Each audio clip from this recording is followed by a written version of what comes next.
Hi guys, how are you today? I hope it's a good day for you. I'm out here in my shed again. I'm painting this morning and it's a beautiful morning. It was a little overcast this morning and then the sun came out and now it seems like it's going to get hot. So it's a good thing I have an air conditioner in here. I really appreciate that.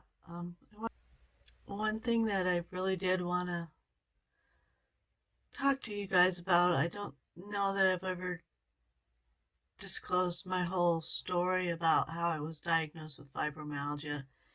And it's a long process, and I think a lot of people are just confused at the beginning and then in the middle too. No matter where you are in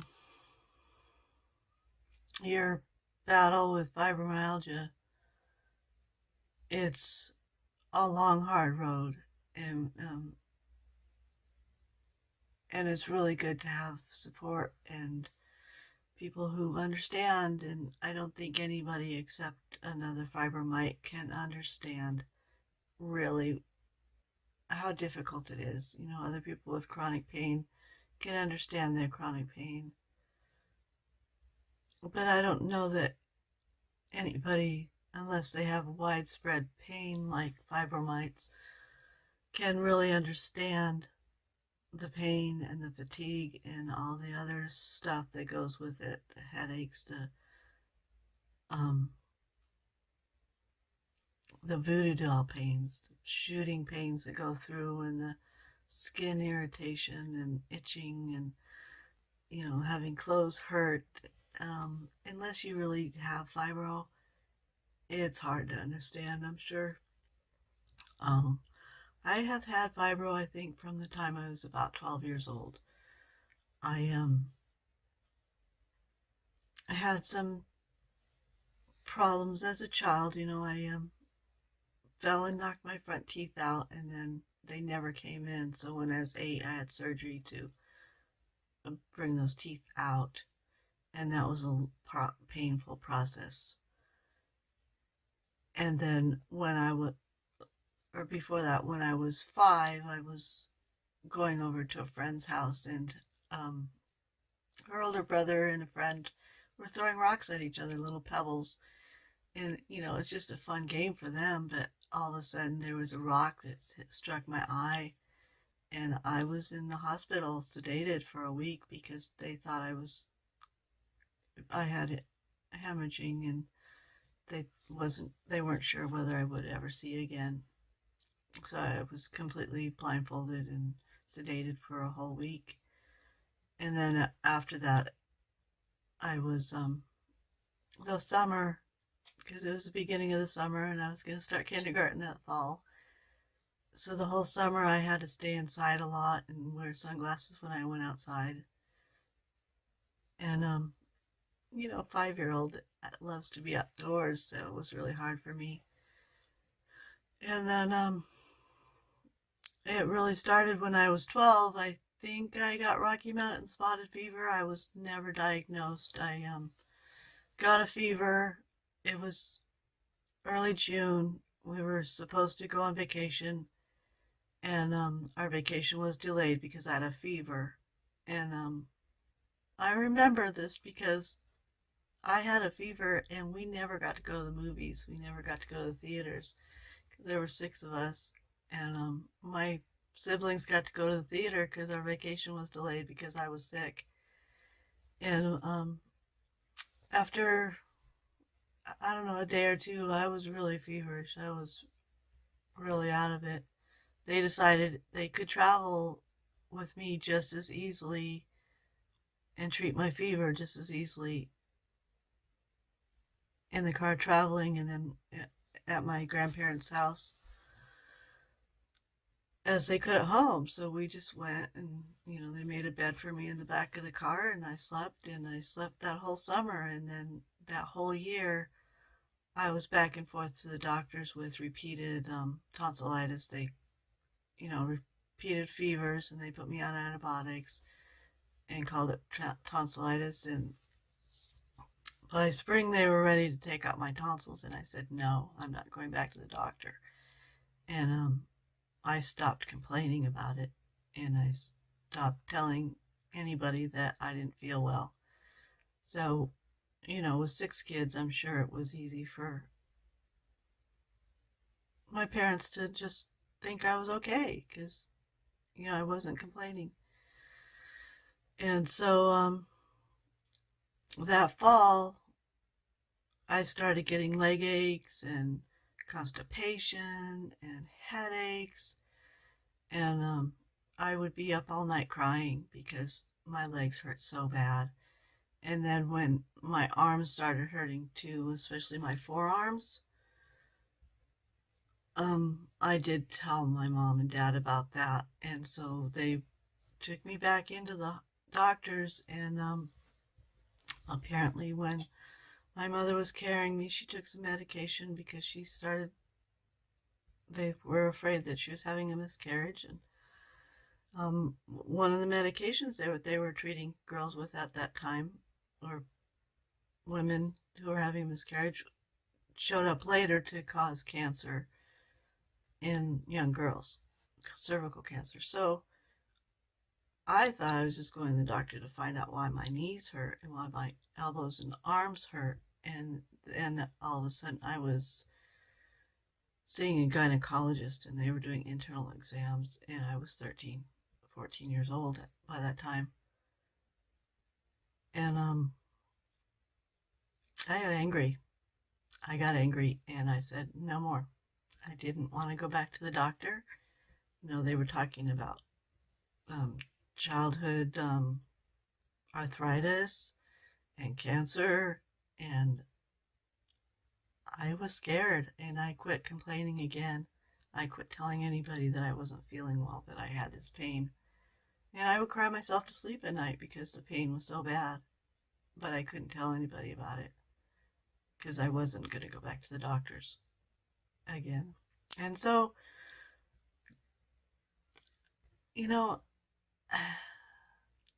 I was a studious child. I liked books, and I liked studying, and I liked learning new things. So I did really well at school.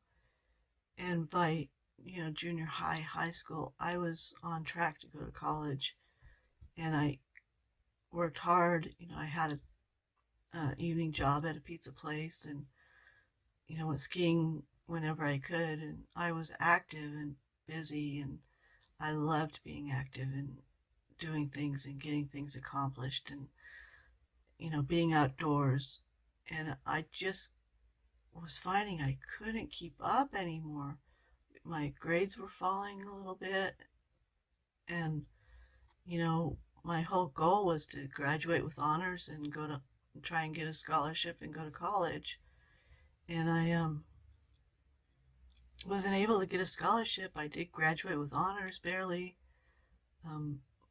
They made a condition for me because I was right on the borderline of the 10%, and they let me graduate with honors. And so I went off to college, and really struggled to get my grades and stay with the program. And I was having trouble making it to early classes and keeping up with this whole social life that college is about. And one morning I woke up and I had cramps so bad, and my body hurt all over, and I just barely could get out of bed. And it's like practically crawled down to my friend's house, and she helped me get over to the campus medical center. And the doctors did test after test after test, thinking I had mono because it was going through the dorm at that time. And they found out eventually that I was low in iron, so they put me on iron, and they thought that's where the fatigue was coming from. And the body aches just continued. My knees hurt so bad, I felt like I didn't want to walk. And they sent me to an orthopedist, and the orthopedist diagnosed with me with fibromyalgia, and I was 21 by that time.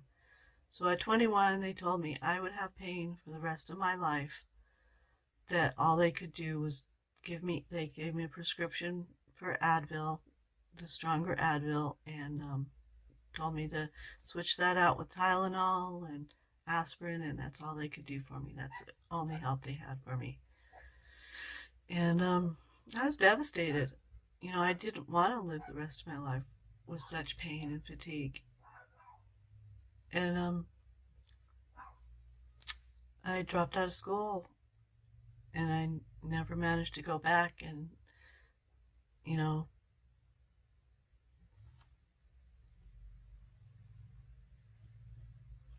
not my dreams weren't crushed at that point, but they were severely limited. You know, I had still hope to rest up and be able to take a few classes here and there. And, you know, it didn't work out. And when I was 25, I decided to go to California because I was tired of the cold weather in Colorado. And got married, had children, and every illness, every childbirth, every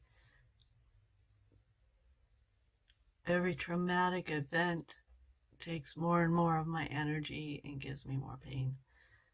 And through my 20s and 30s, I didn't go to the doctor, and I didn't talk about they called it fibrositis at the time. I didn't talk about it. I didn't tell the doctors that I was diagnosed with that. And sometime in the 90s, when my kids were little, they started talking about apple cider vinegar to treat fibromyalgia, so I tried that. And then in 2008, I fell and got a concussion, and that's when I really started talking to the doctors about my fibromyalgia and my fatigue and my migraines and the headaches, and going back and forth to neurologists and getting tests done, and it still came out the same. I had fibromyalgia, and there's really nothing they could do about it. And migraines, they have migraine medications that didn't really help much. So I tried the medication route and gained a bunch of weight that I haven't been able to get off. And 3 years ago or so, 4 years ago, I stopped going to the doctors again because they just aren't helping me. They aren't helping me be more active. The medications aren't helping me live a better life. So I quit all the medications and stopped going to the doctors, and I rely on Advil and Tylenol still, and aspirin for my migraines. There's nothing else that I can do that I've found that really helps. So that's my diagnosis story, and I don't know if that will help anybody, but I hope it will. It's a long road. Fibromyalgia is a long road, and I hope that at some point they can really find something that works for a lot of people, or most people. The medications they have now can work for a while, but there's a lot of side effects, and it's not fun. The side effects are not fun. And gaining weight and going from low blood pressure to high blood pressure is definitely no fun. And finding that things are harder and harder to do is definitely no fun. And we get tired and we give up, and then we get back up and we work some more. That's the cycle of fibromyalgia. We do what we can, and we try and stay as healthy as we can. So I hope that helps you guys. I'll insert a little bit of me working on this painting, and maybe show what I've been working on a little bit. Not so much. I kind of just want to stick with fibro and stuff today. So I hope you have a good day. I hope you're as well and healthy as you can. Thank you so much for watching this video. I appreciate every view and every one of you. And I hope and hope and hope that we can find some comfort and grace. So toodles.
to kind of show you a little bit of the painting process that I've been working on. I've been working on a little marsh scene. I've been doing a sketch a day challenge. It's an app, and it gives you a prompt every day, and you can choose to follow it or not, and then submit what you've drawn.